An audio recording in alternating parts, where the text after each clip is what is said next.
जिक्र न कीजिए राजन गुरु, आज मास्टर जी आएंगे भी नहीं। क्यों? इसलिए आज उनको ये बताना है पहले पेड़ बना या बीज। भारतीय सिनेमा का वो चाइल्ड आर्टिस्ट जो 1950 के दशक में फिल्मों की जान बन गया और छोटी सी उम्र में ही बड़े बड़े रिकॉर्ड अपने नाम कर लिए।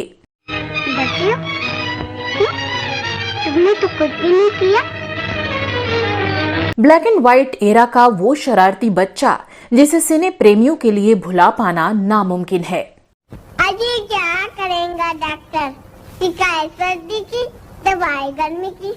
वो बड़ी अजीब शिकायत है। कभी हंसता, कभी रोता तो कभी चुहलबाजी करता वो नन्हा कलाकार जिसे सालों तक दर्शक लड़का समझते रहे, लेकिन हकीकत में वो एक लड़की थी।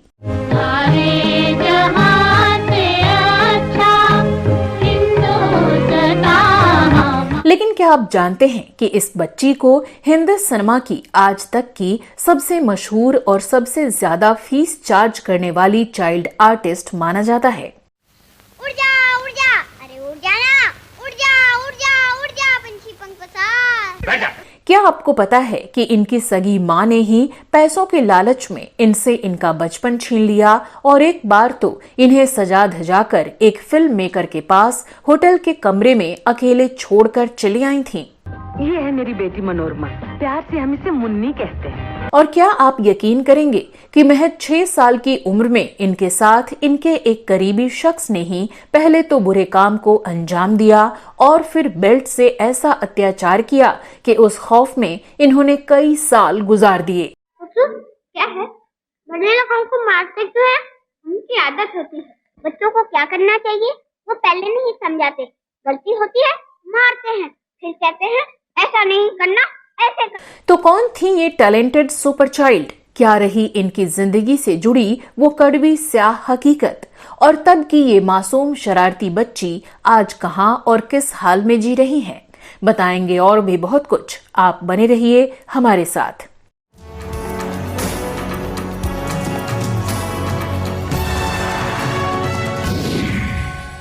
नमस्कार दोस्तों, मैं हूं श्वेता जया और आप देख रहे हैं फिल्मी बातें। दोस्तों, आज हम बात कर रहे हैं 1950 के दशक की मशहूर चाइल्ड आर्टिस्ट डेजी ईरानी की।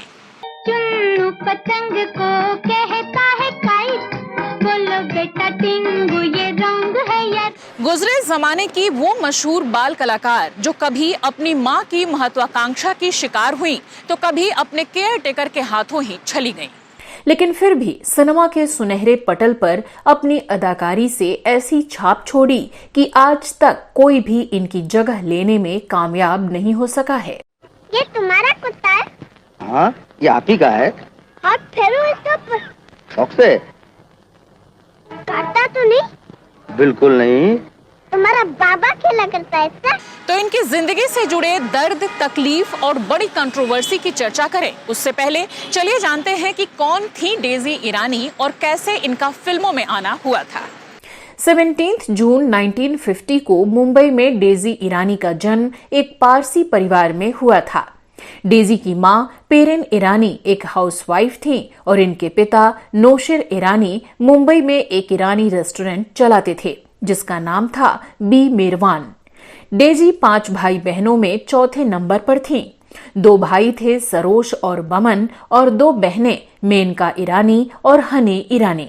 बताते हैं कि एक दिन डेजी अपने भाई की शर्ट पहने हुए अपने घर के बाहर खेल रही थीं। वहीं पर उस जमाने के एक फिल्म मेकर बिपिन गुप्ता की नजर इन पर पड़ी। बिपिन उन दिनों किसी फिल्म के लिए एक छोटे बच्चे की तलाश में थे। उन्होंने डेजी को देखा और उन्हें घुंघराले बालों वाला ये छोटा बच्चा पसंद आ गया। बिपिन गुप्ता घर के अंदर गए और डेजी के माता पिता से अपनी बात बताई। वहां उन्हें पता चला कि जिसे वो लड़का समझ रहे थे वो तो एक लड़की है। उन्होंने सोचा कि क्या फर्क पड़ता है, इसी को लड़के की तरह पेश कर देंगे। डेजी के पिता ने तो इनकार कर दिया, लेकिन मां ने तुरंत हामी भर दी और आखिरकार डेजी के पिता को भी मना लिया। इस तरह 2.5 साल की छोटी सी उम्र में ही डेजी ईरानी का एक्टिंग का सफर शुरू हो गया। ये फिल्म थी टकसाल, जिसमें निरूपा रॉय और बलराज साहनी जैसे सितारों के साथ इन्होंने काम किया। इसकी शूटिंग 1953 में शुरू हुई थी लेकिन कुछ वजहों से इस फिल्म के बनने में देरी हुई और डेजी की एक दूसरी फिल्म बंदिश 1955 में रिलीज हो गई, जो कि इनकी डेब्यू फिल्म कहलाई। क्या नाम है तुम्हारा? तुम मेरा नाम नहीं जानते? टमाटो। टमाटो? अरे वाह। तुम्हारा नाम क्या है? मेरा नाम है कमल राय द ग्रेट। सुना मेरा नाम? Kamal Roy the great. इस फिल्म को डायरेक्ट किया था सत्येन बोस ने, जिसमें अशोक कुमार और मीना कुमारी जैसे बड़े स्टार्स थे। फिर तो बड़े बड़े डायरेक्टर इनके घर का रुख करने लगे, क्योंकि डेजी की शानदार एक्टिंग की चर्चा जोर शोर से होने लगी। 3 और 2 5 और 1 6। क्यों? शेर खा नहीं जाएगा? कैसे खा जाएगा? आप जो थे वहाँ पे रिंग मास्टर। शुरुआती फिल्मों में डेजी ने छोटे लड़के का किरदार इतनी खूबसूरती से निभाया कि फिर तो हर फिल्म मेकर इन्हें लड़कों वाले रोल के लिए ही साइन करने लगा। नहीं, पहले तुम कहो कि तुम मेरी मम्मी हो। अच्छा बाबा, हूँ तेरी मम्मी। मम्मी। चल अब सो। फिल्में मिलनी शुरू हुई तो खूब पैसा भी आने लगा, लेकिन इसका बुरा असर डेजी की जिंदगी पर भी पड़ा। दरअसल डेजी की मां को ये पैसा मुंह लग गया और उन्होंने ज्यादा फिल्मों में काम करने का दबाव अपनी मासूम बच्ची पर बनाना शुरू कर दिया, तो साथ ही अपने बाकी बच्चों को भी फिल्मों में काम दिलवाने की कोशिश करने लगी, जिसमें हनी ईरानी को कुछ हद तक सफलता भी मिली। लेकिन हाँ, कोई भी डेजी जितनी लोकप्रियता हासिल नहीं कर सका। डेजी की प्रमुख फिल्मों की बात करें तो इन्होंने एक ही रास्ता, देवता, भाई भाई, नया दौर, हम पंछी एक डाल के, भाभी, राज तिलक, कैदी नंबर 911, 2 उस्ताद, धूल का फूल जैसी दर्जनों हिट और क्लासिक फिल्मों में चाइल्ड आर्टिस्ट के तौर पर काम किया और इन सभी फिल्मों में डेजी ने लड़के का ही रोल निभाया। नहीं डैडी, ये तो बहुत अच्छा है, इसमें कोई बुराई नहीं है। नहीं बेटे, तुम नहीं जानते, ये धरती का बोझ है, एक जीता जागता पाप है। रोशन। रमेश। डेजी को ना ही पढ़ने लिखने दिया जाता था, ना ही ये स्कूल जाती थी और ना ही दूसरे सामान्य बच्चों की तरह ये खेल कूद पाती थी। इनकी माँ ने इनकी जिंदगी इतनी ज्यादा टफ बना रखी थी, इनके कंधे पर इतना ज्यादा काम का बोझ था कि धीरे धीरे इनकी जिंदगी बहुत ही बर्बाद होती जा रही थी, इनकी जिंदगी मुश्किलों से भरती जा रही थी। माँ को बस पैसा चाहिए था और इसके लिए वो किसी भी हद तक जाने को तैयार थीं। साल 1957 में आई डेजी की फिल्म हम पंछी एक डाल के नेशनल अवार्ड के लिए नॉमिनेट हुई। फिल्म की स्टार कास्ट को दिल्ली बुलाया गया। डेजी भी अपनी मां के साथ दिल्ली पहुंची। वहां इनकी मुलाकात देश के पहले प्रधानमंत्री पंडित जवाहरलाल नेहरू से हुई। पंडित नेहरू से मुलाकात में इन्होंने अंग्रेजी का एक शब्द गलत बोला। इस पर पंडित नेहरू ने डेजी की मां से पूछा, क्या ये पढ़ाई नहीं करती है? तो इनकी मां ने बताया कि चूंकि फिल्मों में काम करने की वजह से इसे समय नहीं मिल पाता, तो स्कूल नहीं जा पाती। पंडित नेहरू को ये बात बहुत बुरी लगी। उन्होंने कहा, पढ़ाई बेहद जरूरी है, इसे पढ़ाई करवाइए। पंडित नेहरू ने मुंबई के एक नामी स्कूल में दाखिले के लिए इनकी मां को एक सिफारिशी चिट्ठी भी दे दी। वो स्कूल था सांता क्रूज स्थित रोज manner garden school. Pandit Nehru की वो चिट्ठी दिखाकर डेजी की मां ने इनका दाखिला उस स्कूल में करा दिया। इनकी उम्र को देखते हुए स्कूल वालों ने इन्हें 4th क्लास में दाखिला दिया। लेकिन एक तो कभी स्कूल नहीं जाने से ये 4th क्लास की पढ़ाई लिखाई ठीक से समझ नहीं पाती थीं। ऊपर से इनकी मां ने फिल्मों में इनके काम को पहले जैसा ही जारी रखा, जिससे ये हमेशा थकी हुई रहती थीं, तो भला पढ़ाई कैसे कर पाती। मुझसे नाराज हो? मैं किसी से नाराज नहीं रहा। कल तुम्हारे जाने के बाद मम्मी ने डैडी को खूब डांटा, मुझे भी गुस्सा आया था। यही तो कहते हैं तुम्हारे डैडी। मेरा कोई नहीं दुनिया में रमेश, कोई है। मैं हूँ तुम्हारा, तुम मेरे भाई हो। नतीजा ये हुआ कि ये 4th स्टैंडर्ड में 3 बार फेल हो गईं और आखिरकार इन्हें स्कूल छोड़ना पड़ा। माँ तो यही चाहती थी कि स्कूल में वक्त जाया ना हो, इसलिए फिर किसी स्कूल में एडमिशन ही नहीं कराया और पिता को भी इनसे शायद कोई मतलब ही नहीं रहा था। सो उन्होंने भी कुछ नहीं किया। लेकिन फिर कुछ बड़े बैनर की फिल्मों में काम करने के दौरान जब इनसे कुछ डायलॉग सही नहीं बोले गए तो इनकी मां से कहा गया कि डेजी के प्रोनाउंसिएशन ठीक करवाइए। फिर इनकी मां ने इनके लिए घर पर ही ट्यूशन का इंतजाम किया ताकि इनका डिक्शन और डायलॉग डिलीवरी दुरुस्त रह सकें। उड़ जा, अरे उड़ जा ना, उड़ जा, पंछी पंख पसार। बैठ जा। पंछी उड़ गया मास्टर साहब। हाय, पंछी उड़ गया मास्टर साहब, ये भी कोई कविता है? तो फिर आप सिखाइए। एक इंटरव्यू में डेजी ने बताया था कि इनकी मां पेरिन इनके साथ बेहद सख्ती से पेश आती थी। अगर ये अपने डायलॉग सही ढंग से नहीं बोल पाती तो इनकी मां इन्हें बुरी तरह से डांटती और कई बार तो जमकर पिटाई भी कर देती थी। अब अगर अपनी मां ही जान की दुश्मन बन जाए तो भला किससे शिकवे गिले करें। बताते हैं कि अक्सर फिल्मों में इनके रोने वाले सीन फिल्माने से पहले इनकी मां इन्हें किसी न किसी बात पर चपेट लगा दिया करती थी। सुनो, क्या बेटा? मेरी भी एक नानी है, उधर मेरी माँ भी है, मुझे उधर ले चलो। ले चलूंगा बेटा, ले चलो। आपको जानकर हैरानी होगी कि एक वक्त ऐसा भी आया कि इस मासूम सी बच्ची से 3-3 शिफ्टों में काम कराया जाने लगा। इनकी मां एक साथ कई फिल्में साइन कर लेती थीं और बेटी को फिर बिना रेस्ट के कभी दिन तो कभी रात की शिफ्ट में शूटिंग के लिए भेज दिया करती थीं। और अगर ये थक कर गलती से कभी सो जाती तो इनकी मां इनके साथ क्या करती थीं, आप अंदाजा लगा सकते हैं। ऐसे में आप सोच सकते हैं कि डेजी का बचपन कितना मुश्किलों भरा रहा होगा और इस माहौल में ये किस मन से फिल्मों में एक्टिंग करती रही होंगी। फिर भी इनकी उस दौर की फिल्मों को देखकर आपको जरा भी अंदाजा नहीं लग सकता कि इस बच्ची की जिंदगी में इतने दर्द, इतनी तकलीफें चल रही हैं। कहिए राजा साहब, क्या हुक्म है? कल हम पैदा होने वाले हैं। ओ, आपकी सालगिरह है? तो आप इनविटेशन कार्ड हैं? कितने बजे आऊं? 7 बजे आना पड़ेगा यहाँ। जरूर आ जाऊंगा हुजूर, लेकिन इस वक्त क्या खातिर करूं आपकी? कुछ नहीं। लेकिन अभी डेजी की जिंदगी का असली दर्द मिलना बाकी था। चलिए अब आपको वो घटना भी बताते हैं जिसने इस फूल सी बच्ची की हंसी छीन ली। दरअसल जब डेजी 6 साल की थी तो फिल्म हम पंछी एक डाल के इसकी शूटिंग चल रही थी। ये शूटिंग चेन्नई में हो रही थी। वहां डेजी को लेकर जो शख्स गया था उसका नाम नजर था। इस शख्स को डेजी की मां ने इनका गार्जियन बना रखा था और उसे इनकी देखरेख के लिए बकायदा सैलरी देती थी। डेजी जहां भी शूट पर जाती थी वो शख्स साथ में जाता था। चेन्नई में ही एक दिन शूट के बाद रात को वो होटल में डेजी के कमरे में आ गया और इन्हें डराने लगा। फिर उसने डेजी के साथ वो किया जिससे एक मासूम तार तार हो गई। वो शख्स यही नहीं रुका बल्कि उसके बाद बेल्ट से इस नन्ही सी जान का बुरा हाल कर दिया और फिर धमकी दी कि अगर इसके बारे में इन्होंने किसी के सामने मुंह खोला तो इन्हें जान से मार डालेगा।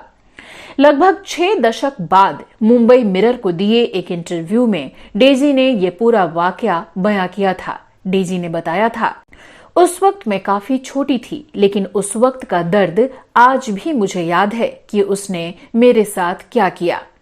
अब आरोपी की मौत हो चुकी है। उसका नाम नजर था। आरोपी मशहूर सिंगर जोहराबाई अंबालेवाली का रिलेटिव था और इंडस्ट्री में उसकी काफी पहचान थी जिस वजह से मैं डर गई थी। पूरी रात एक 6 साल की मासूम दर्द और खौफ में तड़पती रही लेकिन इस दर्द को उसने किसी से बयान नहीं किया। इस घटना के दूसरे दिन डेजी तय समय पर टीम के साथ शूटिंग के लिए पहुंची और इस तरह से बिहेव किया कि जैसे कुछ हुआ ही नहीं है। वो बेहद दर्द से गुजर रही थीं, अकेली थीं और खासकर वही शख्स इनका केयरटेकर था जिसने इनके शरीर, इनकी आत्मा और इनके बचपन को बुरी तरह से कुचल कर रख दिया था। शूट खत्म हुआ, डेजी घर लौटी लेकिन अपनी मां से भी इस बात का जिक्र कभी नहीं किया कि इनके साथ क्या हुआ है। जाहिर है मां पर इन्हें भरोसा ही नहीं था। डेजी को पता था कि मां के लिए ये सिर्फ पैसे देने वाली एक मशीन भर है। जहां कोई इमोशन नहीं है उस रिश्ते पर भरोसा कैसा। लेकिन नतीजा ये हुआ कि जैसे जैसे डेजी बड़ी होने लगी इन्हें अपनी मां से नफरत होती गई। ये किसी भी तरह उनसे पीछा छुड़ाने के बारे में ही सोचा करती थीं, जिससे इस घटिया जिंदगी से छुटकारा मिल सके और ये भी बाकी बच्चों की तरह एक सामान्य जिंदगी जी सकें। बताते हैं कि फिल्मों में काम करने के दौरान ये मीना कुमारी के बेहद करीब रहीं। इन्हें जो प्यार अपनी मां से नहीं मिल सका वो मीना कुमारी ने दिया। मीना के बच्चे नहीं थे, लेकिन फिर भी वो डेजी को एक मां की तरह लाड़ दुलार देती थीं। और दूसरी तरफ इनकी अपनी सगी मां इनके साथ गैरों की तरह पेश आती रहीं। अफसोस, यहाँ मां को लेकर गढ़ी गई तमाम कहावतें भी बेमतलब साबित हुईं। वक्त के साथ डेजी की उम्र बढ़ने लगी और इन्हें बाल कलाकार का काम मिलना बंद होने लगा। जहां एक तरफ डेजी अपनी मां की सख्ती से आजादी पाकर खुश थीं, तो वहीं पैसा आना बंद होने से इनकी मां बहुत दुखी थीं। फिर इनकी मां ने इन्हें हीरोइन के तौर पर लॉन्च करवाने की कोशिश शुरू कर दी और इस कोशिश में इनकी मां ने सारी हदें पार कर डाली। चलिए अब वो शर्मनाक किस्सा भी आपको कह सुनाते हैं जो शायद मां शब्द के लिए शर्मिंदगी का सबब पेश करता है। ये किस्सा भी डेजी ईरानी ने ही सालों बाद खुद ही सुनाया था। डेजी ने बताया था कि जब मैं 15 साल की थी तब मेरी मां मुझे एक प्रोड्यूसर मालिक चंद कोचर के यहाँ लेकर गईं और वहीं छोड़कर खुद वापस घर चली गईं। वो चाहती थी कि मैं रातों रात स्टार बन जाऊं और उस प्रोड्यूसर की फिल्म मेरे हुजूर में काम मिल जाए। इसके लिए वो मुझे साड़ी पहनाकर वहां ले गई थी। मैं जब उस प्रोड्यूसर से मिलने पहुंची तो उसने मुझे सोफे पर बिठाया और छूना शुरू कर दिया। मुझे पता था उसके दिमाग में क्या चल रहा है। इसके बाद मैं वहां से किसी तरह भागी और बाहर आ गई। इन सब घटनाओं के बाद मैं और मेरी बहन हनी ईरानी चाहते थे कि हमारी शादी हो जाए और हम घर छोड़ दें। खैर, कह सकते हैं कि डेजी का बचपन इतना आसान नहीं था जैसा बाकी बच्चों का होता है।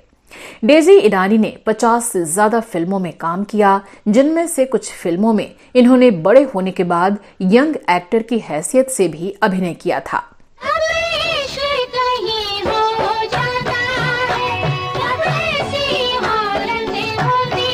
इन फिल्मों में 1964 की फिल्म शराबी, 1965 की आरजू, 1968 की आंखें, 1969 की तलाश, 1970 की पहचान, कटी पतंग और गोमती के किनारे जैसी फिल्में शामिल हैं।